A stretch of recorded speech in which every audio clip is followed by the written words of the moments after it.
ఈరోజు గీతామయ legal service ద్వారా మీకు ఒక చాలా ఇంపార్టెంట్ అనే విషయాన్ని తెలియజేస్తున్నాం. మన తరపున వేరే వాళ్ళు సివిల్ కేసు వేయవచ్చా?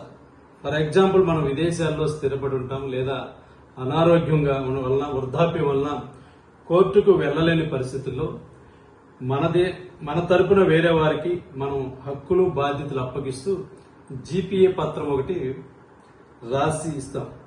ఆ జీపీఏ పత్రం రిజిస్టర్ కాకపోయినా పర్లేదు. ఈ జీపీఏ ద్వారా ఈ జీపీఏ ఫైల్ చేసేటప్పుడు రూల్ 32-33 ప్రకారం పిటిషన్ వేసుకోవాల్సి వస్తుంది.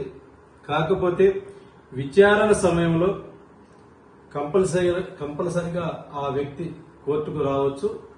మిగతా సమయంలో మనం జీపీఏ ఎవరికి ఇస్తామో వారు కోర్టుకి హాజరుపడుతూ, మన తరపున వారి కోర్టుకి హాజరుపడుతూ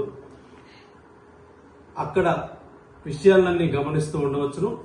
కాబట్టి మిత్రులారా, ఎవరైనా విదేశాల్లో ఉన్నా గానీ, అనారోగ్యంగా ఉన్నా లేదా వృద్ధాప్యంలో ఉన్నా గానీ, మన ఆస్తులను కాపాడుకోవడానికి మనకి భారత న్యాయస్థానం ఇదొక మంచి విషయాన్ని చట్టం చేయబడ్డది. కాబట్టి జీపీఏ పత్రం ద్వారా మనం ఈ యొక్క కేసుని ఇతరుల ద్వారా నడిపించుకోవచ్చని సందర్భంగా తెలియజేస్తున్నాం.